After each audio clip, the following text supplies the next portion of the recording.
예, 오늘 말씀은 창세기 25장 19절부터 34절까지입니다.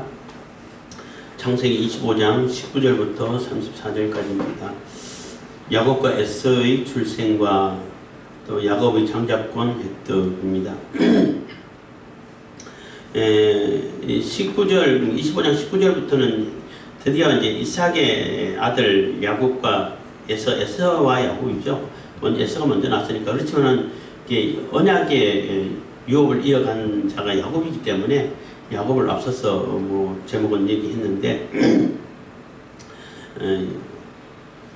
어쨌든 에서와 야곱이 출생했고 출생하는 그 과정도 뭐 다른 일반 사람들보다는 매우 어려운 과정을 거치죠. 굉장히 아이가 잘 안 태어나. 그러니까 아브라함도 그렇고 이삭도 그렇고 야곱도 뭐 라헬을 통해 가지고 뭐 요셉을 낳긴 했습니다만은 야곱은 조금 예외이기도 하지만은 그래도 굉장히 어려운 과정을 많이 거쳐요. 뭐 한나도 그렇고 사무엘 어머니 한나도 그렇고 뭐 삼손의 어머니 부모님도 그렇고 또 뭐 가브리엘이 그 제사장 이름도 잠깐 생각 안 나는데 이 세례 요한 어머니 아버지도 굉장히 어려움을 겪다가 하나님께 특별히 주셨고, 그 얘기는 언약의 후손은 하나님이 정해준 대로 이어져 가야 된다는 거예요. 하나님의 주권으로 하나님의 주권을 따라가지고 이어져 가야 되는데, 오늘 이 얘기를 통해 가지고 하고자 하는 얘기는 그 가치 기준을 어디에 두느냐가 중요하다는 거예요. 그 언약의 하나님 말씀을 붙들고 하나님의 언약을 이어가는 그러한 하나님의 언약의 가치, 그러니까 영적인 가치를 그 중심에 둘 것인가, 아니면 육적인 가치를 그 중심에 두고 모든 것을 판단할 것인가, 그것의 차이라고 볼 수 있어요. 에서는 먼저 태어나 장자였지만은 장자고 그거 판다고 해서 팔려지나? 그게 배고픈데 뭔 소용이 있어? 오로지 내가 배고프냐 배가 안 고프냐, 육적인 그 가치가 있냐 없냐, 요즘 말로 하면은 돈이 되냐 안 되냐 그렇잖아요. 그것만 가지고를 판단하게 되면은 이 세상 살아가는 데 있어가지고는 오히려 지혜로울 수가 있죠. 육적인 물적인 가치로 모든 것이 판결되는 이 세상 살아가는 데는 오히려 그게 약삭 빠르고 지혜일 수 있지만은 하나님의 언약을 이어가는 데 있어가지고는 가치가 없다는 거예요. 별로 중요하지 않다는 거예요. 하나님의 언약의 가치, 영적인 가치 중요하기 때문에 그 영적인 가치를 어떻게 내가 이어받을 것인가, 거기에 대한 사모하는 그 마음을 본다는 거죠. 그래서 예수님께서 침노하는 자가 천국을 얻을 것이다 하는 그러한 말씀의 그 한 예가 될 수 있는 야곱의 예를 볼 수 있는 겁니다. 25장 19절 아브라함의 아들 이삭의 후예는 이러하니라. 그래서 아브라함의 아들 이삭을 통해 가지고 언약의 후손이 이어져 가는 그러한 계보를 간략하게 얘기해주고 있는 거죠. 이삭을 낳았고, 이삭은 40세에 리브가를 취하여, 결혼도 좀 늦게 했어요. 40세에 아내를 삼았으니, 리브가는 바단 아람 족속 부데엘의 딸이요 아람 족속 중 라반의 누이였더라 해서 아브라함의 같은 친족이고, 같이 그래도 아직까지는 여호와 하나님의 그 인식이, 그게 여호와 하나님에 대한 인식이 그래도 남아있는 그런 시점이라고 볼 수 있는 거죠. 그 이후에는 그 아람 족속으로서 또 이제 하나님하고 관계없는 그런 족속으로 발달했겠지만은 그래서 이 족보를 밝히는 이유 중에 하나는 이삭의 언약의 후손을 이어받았고 언약을 이어가잖아요. 언약을 이어가는 데 있어가지고 아내를 구하고 배우자를 구하는 데 있어서도 아무나 안 구했다는 거예요. 옆에 있는 그냥 가나안 족속 중에 아무나 이쁜 애, 좀 똘똘한 애 데리고 잡는 건 아니고, 데리고 와가지고 아내를 삼고 그러지 않았다는 거예요. 철저하게 하나님이 계획하신 대로, 하나님께서 준비하시고 예비하신 대로 그대로 받아 이어가는 것이 중요하다는 거죠. 그게 언약의 그 후손을 이어가고 그 언약을 이어갈 수 있는 자격이 된다는 겁니다. 21절 이삭이 그 아내가 잉태하지 못함으로 그를 위하여 여호와께 간구하며 여호와께서 그 강구를 들으셨으므로 그 아내 리브가가 잉태하였더니 그래서 그 이어가는 데 있어가지고 이삭도 마찬가지입니다만은 이게 인간의 육신의 소욕대로 또 결혼하면 웬만큼 하면은 특별한 하자가 없으면은 1년 2년 내에 다 아이를 갖게 되고 또 후손을 순풍순풍 낳게 되고 하잖아요. 특히 옛날에는 아이들, 자녀들, 후손이 굉장히 중요한 재산적인 가치고 권력의 중심이 되고 부족의 힘의 영향이 되고 하는 거기 때문에 아이를 잘 낳아야 돼. 많이 낳아야 돼. 그래서 에스 같은 경우는 12명 아이들을 낳아가지고 유튜브 방송을 딱 만들어가고 이런 정도가 돼야 되는데 이삭은 그렇지 않다는 거예요. 겨우 아이가 없어가지고 이삭이 기도했다는 얘기, 기도 한번 딸랑했다는 얘기 아니고 아이를 낳을 때까지 계속 기도해 오고 있었다는 거예요. 그 의미가. 계속 기도했는데 하나님께서는 때가 되어서 드디어 그 기도를 들으시고 리브가가 잉태를 했습니다. 22절 아이들이 그 태 속에서 서로 싸우는지라 그가 가로되 이 같으면 내가 어찌할꼬 하고 가서 여호와께 묻자온대. 그래서 아이를 뵀는데 쌍태를 배웠어요. 쌍둥이를 배웠는데 그 쌍둥이들이 배에서 도대체 뭐하고 있는지 배에서도 투닥투닥 싸운다는 거죠. 물론 그 태동을 많이 느끼지만은 태동을 느끼는 수준이 아니었던 것 같아요. 그보다 또 훨씬 더 여기저기서 발길 차고 서로 싸우고 이런 것을 느꼈지 않았을까 이런 생각 드는데 하여튼 그 리브가는 굉장히 심각하게 이 배에서 이게 태동이 심상치 않다는 거예요. 일반 보편적인 태동하고는 좀 다르다는 거죠. 뭔가 싸우는 것 같다는 거죠. 그래서 하나님께 기도를 했습니다. 이 같으면 내가 어찌할까 하고 가서 여호와께 묻자온데 여호와께서 그에게 이르시되 두 국민이 네 태중에 있구나. 두 민족이 네 복중에서부터 나누리라. 이 족속이 저 족속보다 강하겠고 큰 자는 어린 자를 섬기리라 하셨더라. 그래서 하나님께서 응답하셨는데 너 태중에는 두 족속이 두 민족이 들어있어. 그건 굉장히 큰 복이죠. 두 아이가 다 한 민족을 이루고 족속을 이룬다는 것은 굉장히 큰 복이고 또 큰 가능성을 얘기하는 겁니다. 근데 신기한 것은 복중에서 이 족속이 저 족속보다 강하겠고 한 얘기는 큰 자, 먼저 나온 형보다 동생이 더 크게 된다는 거예요. 그리고 큰 자는 어린 자를 섬기리라 해서 형의 그 민족보다는 동생의 민족이 더 크게 되고 또 그 주도권을 갖게 되는 이런 상태가 될 것이라는 거죠. 실질적으로 에돔이 오랫동안 이스라엘의 영향권 아래에 있었죠. 가끔 벗어나서 침공해오기도 했지만은 그 다윗 때를 기점으로 해서 다 이렇게 점령해서 결국은 영향권 안에 뒀는데 그런 의미에서도 이게 이 예언이 이루어진 것이지만은 그런 것보다는 동생 그러니까 작은 자로부터 야곱을 통해 가지고 그 언약이 이어질 것이라는 거예요. 하나님의 언약의 약속이 동생을 통해 가지고도 동생을 통해 가지고 이어지겠다는 거예요. 그래서 다른 형은 오히려 그게 오히려 폭속이 되고 또 복음적으로도 마찬가지잖아요.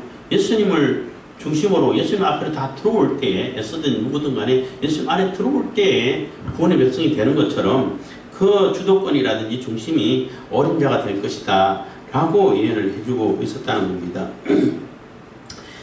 24절 그 해산 기한이 찬적 태에 쌍둥이가 있었는데 25절 먼저 나온 자는 붉고 전신이 갓옷 같았어. 갓옷이라는 게 이게 우리가 잘 이렇게 잘 이게 쓰는 용어가 아니라 가지고 여기는 이렇게 풀이 해놨어요. 털 많은 짐승의 가죽으로 만든 옷. 그래서 털이 많은 옷, 털로 같은 거. 갓도 이게 나는 갓을 생각했는데 갓도 말총으로 만들잖아요. 말꼬리 털 가지고 만들잖아요. 말총으로 만든다는 소리를 들었는데 어쨌든 이 짐승의 털이 많이 나 있는 것처럼 그래서 털복숭이가 됐다는 거죠. 근데 너무나 다르게 태어난 거죠. 형은 털복숭이로 태어났고 동생은 나오는데 26절 후에 나오는 손으로 에서의 발꿈치를 잡았으므로 그 이름을 야곱이라 하였으며 리브가가 그들을 낳을 때에 이삭이 60세였더라. 60세나 돼가지고 애를 낳는데 또 동생은 또 에서가 나오고 바로 그냥 손 붙잡고 이어서 나왔다고 뭐 얘기할 수 있는 거죠. 근데 이렇게 태어나기는 쉽지가 않다고 그래요. 보통 이제 그 먼저 태어나면 쌍새가 태어나면은 한 시간이나 지나고 있다가 지난 다음에 또 이제 둘째가 나오고 이렇게 되는 경우가 보편적인 것이고, 어떤 경우는 며칠 있다가 또 나오는 애가 있다고 그래요. 먼저 쌍새가 아닌데 먼저 태어나고 그리고 한 2, 3일 있다가 둘째가 태어나는 그런 경우도 있다고 그래요. 근데 그런 상황을 본다면은 굉장히 특이한 상황이죠. 바로 그냥 에서가 나오고 바로 이어서 또 그 야곱이 나오니까. 그러니까 야곱이 태어날 때부터 복중에서부터 먼저 이게 내가 이 장자가 되고 싶다.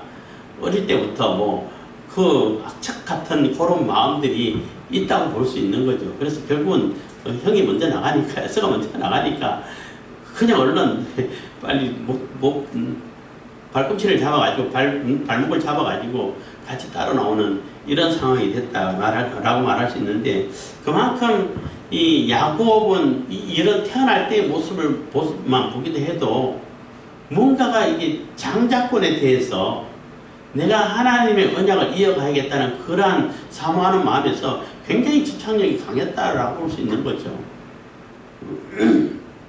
태중에서도 서로 나가려고 먼저 나가려고 토닥토닥 싸웠었는지도 모르겠지만은, 어쨌든 그래서 발꿈치를 잡았다 하는 얘기가 야곱이라는 뜻이라는 거예요.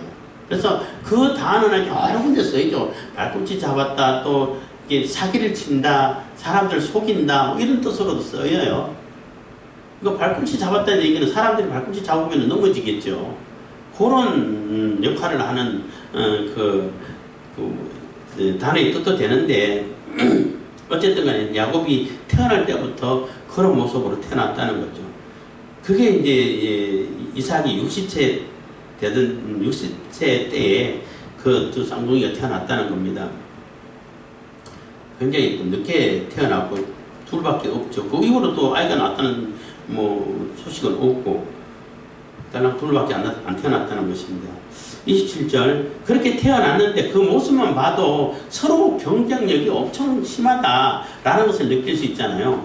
근데 이제 자라면서도 똑같이 그러한 경쟁적인 모습을 많이 보여요.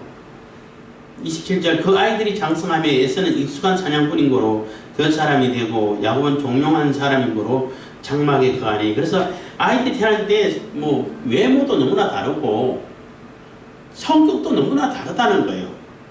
에서는 외향적이고 막 다혈질적이고 그냥 뭐 주로 행동파 말할 수 있는, 그래서 뭔가를 뭐 움직이고 활동해야 되고 막 가서 이렇게 뭐 사냥꾼 하면 뛰어다녀야 되고 이런 외향적인 그러한 모습을 많이 보이는가 하면은, 야곱은 굉장히 내성적이고 조용하고 집에서 책 읽는 걸 좋아하고, 예를 든다면은 집에서 뭔가를 이렇게 주변에 있고 밖으로 나가는 것보다는 집에 앉아가지고 뭐 이렇게 속구장난 하듯이 그런 걸 좋아한다는 거예요. 너무나 다르죠. 그래서 외향적인 사람하고 내향적인 사람하고 성격 자체도 너무 다르다는 겁니다. 28절, 이삭은 에서의 사냥한 고기를 좋아하므로 그를 사랑하고 리브가는 야곱을 사랑하였더라. 그래서 이삭은 에서가 사냥해와가지고 요리해주는 그 고기가 너무나 맛있는 거야. 그래서 그것 때문에 에서를 좋아하는데, 조금 더 따져보면은 이삭이 에서를 좋아할 수밖에 없는 것은 자기 성격하고 너무나 달라요. 반대적인 성향을 가졌어요. 대부분 내 성격하고 반대적인 성향을 가진 사람들에게 호감이 가거든. 남자든 여자든 간에. 내가 내성적이면 좀 외향적이고 활달하고 막 성무스만 갖고 이런 사람을 또 이뻐하고 관심 있게 보게 되고 또 더 이렇게 관심이 가는 것이 맞는 것이고, 자기가 외향적인 사람들은 그게 너무 싫어서 조용하고 또 조금 침착하고 치밀하고 이런 사람들을 또 좋아한다고. 그거는 뭐 본능적으로 그런 것 같아요. 근데 이삭이 보면은 굉장히 내성적이잖아. 내성적이고 조용하고 싸움하기 싫고 그래서 뭐 이렇게 온화하고 그래서 외부적으로 활동하는 그런 모습이 아니잖아요. 그러다 보니까 에서에게 또 관심을 갖게 되고, 그리고 그 에서가 또 이게 사냥해가지고 고기 주니까 고기도 맛있고 이러다 보니까 에서를 좋아하는 거고, 반대로 리브가는 그러니까 이삭하고 조금 반대적인 성향 같아요. 뭐 우물가에서 만났을 때도 그렇고 굉장히 활동적이고 적극적이고, 그래서 그 아브라함의 그 나이 많은 종이 그 이튿날 바로 간다고 그러니까 가족들이 너무 황당했어. 아니 오늘 얘기 나오는데 오늘 간다, 어젯밤에 나왔는데 오늘 아침에 간다고 그러면 어떡하냐. 한 열흘이라도 머물렀다 가자. 뭐 안 보내겠다는 얘기 아닌데 보낼 테니까 가자 했더니 아니라 오늘 가야 된다고. 그래서 그럼 그 여인에게 소녀에게 물어보자. 리브가 이렇게 물으니까 나 갈게요. 그냥 며칠도 생각 안 해봐. 바로 간다 그래. 그만큼 활동적이라는 얘기예요. 활동적이고 또 활발하고 이러니까 또 둘이 이삭하고 잘 맞죠. 그리고 뭐 후처를 안 취하고 일부일처로 있었던 족장 중에는 이삭밖에 없어요. 하여튼 그러다 보니까 리브가는 야곱에게 관심이 가는 거예요. 좀 조용하고 내성적이고 집에서 좀 차분하게 꼼꼼하게 일 처리 잘하고 이런 사람에게 관심이 가는 거죠. 이게 성격의 성향에 따라 가지고 그렇게 된 것이다 라고 또 이렇게 한 측면을 얘기할 수 있는 겁니다. 29절 야곱이 죽을 쏘았더니 에서가 들에서부터 돌아와서 심히 곤비하여, 그래서 야곱이 죽을 쏘았다. 맛있는 거. 그 에서가 형이 지금 막 사냥하러 가가지고 온 사방 뛰어다니다 보니까 지치고 그냥 막 배고프고 요거 안다는 거죠. 이런 걸 볼 때는 에서가 굉장히 치밀하고 계획적이고 나름대로 이렇게 계산이 빠삭한 너무나 계산적인 그러한 사람이라고 볼 수 있는 거예요. 야곱이 다 사람들의 그 약점을 다 이용해가지고 내가 이득을 취할 수 있는 이런 굉장히 계산적이고 계획적인 이런 모습을 보죠. 거기에 비해서 에서는 뭐 덤벙덤벙인데 일단 내 눈앞에 있는 사슴 쫓아가야 되는 거고, 없으면 뭐 어떻게든 잡아야 되고 뭐 그거밖에 몰라. 뒷일은 생각 안 해. 이런 모습이라는 겁니다. 그래서 야곱이 죽을 수 어때요? 어떤 죽을 수 없어요. 들에서부터 돌아와서 심히 곤비하여 30절 야곱에게 이르되 내가 곤비하니 그 붉은 것으로 나로 먹게 하라 한지라. 그러므로 에서의 별명은 에돔이더라. 그래서 붉은 죽, 그래서 팥죽이라고 이게 추측을 하고 있고 얘기를 하고 있는데, 어쨌든 뭐 여러 곡물을 섞어서 또 팥 같은 그런 콩류가 있다고 그래요. 그걸 섞어서 이게 죽을 썼다고 그러는데, 일단 에서는 야곱이 왜 썼는지도 모르고 어쨌든 맛있는 죽 쓰고 있으니까 배고프니까 일단 달라고 하는 거예요. 무조건 그건 줘. 이렇게 했는데, 그때부터 이제 에돔이라는 별명이 되게 되고, 또 에돔은 또 에돔이 사는 세일산 그 지역에는 철성분이 많아가지고 지역 자체가 또 뻘게 철성분이 많아가지고 녹슬어서 이렇게 하다 보니까, 그러니까 사는 지역도 뻘겋고 먹는 것도 뻘겋고 그래서 에돔이라는 별명이 붙었다는 겁니다. 그래서 뭐 에돔, 뭐 그 아담아 다 같은 그 어원이에요. 그러니까 사람, 흙, 또 붉은, 이게 다 같은 어원이다 보니까 사람을 붉은 흙이라 해가지고 빨갛다라기보다는 황토를 얘기하는 거예요. 우리는 황토라고 그냥 누렇다고 이제 황토를 표현하는데, 그래서 황토가 사람에게 그렇게 좋구나 이렇게 생각하게 됐어요. 어원이 다 같다 보니까. 그래서 하나님께서 우리 인간의 유세를 만드실 때에 그 황토를 이렇게 빚어가지고 만드셨구나 이렇게 생각하게 되더라는 겁니다. 어쨌든 붉은 것으로 나를 먹게 하라. 일단 배고프니까 막 허기져가지고 쓰러질 정도니까 빨리 먹게 해달라니까 야곱은 안 돼.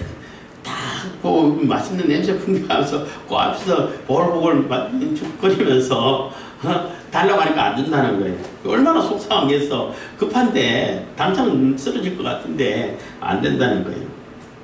그래서 야곱이 가로되 형의 장자 명분을 오늘날 내게 팔아라. 형 장자 명분 또 내게 팔아. 판다고 해서 팔아지나요? 에서가 생각할 때는 어쨌든 장자 명분을 내게 넘겨. 내가 앞으로 장자할 거야. 내가 언약의 유업을 이어갈 거야. 내게 팔아. 하니까 그런 조건을 내가 가지고 이제 주겠다는 거지. 에스가 가로되 32절 내가 죽게 되었으니 이 장자의 명분이 내게 무엇이 유혹하리요. 이게 중요한 말이라는 거예요. 내가 지금 당장 죽게 되고 허기가 져가지고 막 쓰러질 것 같은데 그 장자의 명분 그게 뭐 소용이 있어. 일단 먹어야 되는데 이 얘기는 물질적인 가치로만 판단을 하게 된다는 거예요. 모든 것을 물질적인 가치를 중심에 놓고 모든 것을 판단하고 결정하겠다는 거죠. 완전히 육적인 사람이라고 볼 수밖에 없는 거죠. 아무리 내가 죽는다 하더라도 심지어는 내가 순교를 당한다 하더라도 내 이 신앙의 가치, 영적인 가치는 절대 내게서 뺏어갈 수 있는 존재가 없어. 나를 죽일지라도 나는 이 신앙을 지켜. 그런 사람이 순교 당했다고 해가지고 그 사람이 졌다라고 표현을 할 수가 없죠. 이겼다고, 승리한 자라고 표현하잖아요. 그 뭐 요한계시록에도 나옵니다만은. 그래서 악한 세력이 성도를 이겼다, 또 두정인을 죽였다고 할 때는 이게 내가 핍박당해가지고 순교당했다는 얘기가 아니고, 그것도 물론 순교인데 그 어떤 시점에 가가지고는 완전히 교회가 해체되고 더 이상 교회로서 이름을 내세울 수 없는 그러한 시점이 오지 않을까 이런 생각도 하게 됩니다만은, 어쨌든 간에 S는 내가 배고픈 것이 더 중요해. 영적인 가치 그건 나중에 일이고, 장자의 명분 그거는 있든지 말든지 주든지 말든지 그건 별로 신경 안 쓰고 내가 지금 배고프다는 거지. 내가 당장 배고파가지고 이 육신을 먼저 살려야 뭔 일을 하지 않냐, 이렇게 단순하게 생각했다는 거예요. 그러니까 모든 것을 물질적인 가치로 판단하는 그러한 성향이라고 볼 수 있는 거죠. 야곱이 가로되 오늘 내게 맹세하라. 맹세하고 장자의 명분을 야곱에게 판지라. 그래서 그래 밝게 그거 뭐 중요한 거라고, 일단 먹을 거 줘. 그러니까 그럼 한 가지 더 해. 뭔데? 맹세해. 그래 맹세해야지 이렇게 돼버린 거예요. 그러니까 S는 내가 맹세까지 시킬 때도 심각하게 생각 안 하고 그것까지 별로 중요하게 생각 안 했다는 거예요. 근데 야곱은 이 사기를 쳤더라도 무슨 수단과 방법을 안 간다니까 내가 그 영적인 명분을, 장자의 명분을 얻어가지고 이 언약의 유업을 이어가고 싶다는 거예요. 그 사모하는 마음이 중요하죠. 물론 방법이 별로 옳지 않은 방법을 얻었지만은, 물론 하나님께서 야곱이 이어가게 되고 큰 자가 어린 자를 섬기겠다고 미리 예언을 해주셨지만은, 그 자라는 아이들 성장에서도 보도 그거는 하나님께서 예언을 하셨고 하셨지만은, 그 야곱은 그 장자의 명분에 대해서 굉장히 집착을 가지고 어쨌든 영적인 가치를 가장 우선시하고, 방법은 잘못됐다 할지라도 어쨌든 내가 그 영적인 그 명분을 얻어서 언약을 이어가야겠다는 그러한 그 애착이 강하게 나타난다는 겁니다. 그래서 천국은 친노하는 자가 얻을 것이다 하는 그 얘기하고 또 어느 정도 통하는 얘기라고 볼 수 있는 거죠. 34절 야곱이 떡과 팥죽을 에서에게 주매 에서가 먹으며 마시고 일어나 갔으니 에서가 장자의 명분을 경홀히 여김이었더라. 그래서 그러니까 팥죽만 있는 것이 아니라 이렇게 또 이렇게 빵도 있었고 떡이라고 표현했는데 떡도 있고 그 팥죽도 있고 해서 먹을 거 이렇게 그 허기를 때울 수 있는 충분한 그 음식을 해가지고 그걸 가지고 이제 거래를 하는 거죠. 계약을 맺고 거래를 하는 겁니다. 그래서 아주 교묘하게 거래를 했고, 야곱은 어쨌든 말로라도 그래 너 가져? 이렇게 돼버린 거예요. 그거 중요하다고. 너 가져? 어쨌든 야곱은 그 말이라도 이제는 내가 장자권을 가졌어 하는 그런 자부심을 갖게 됐다는 거죠.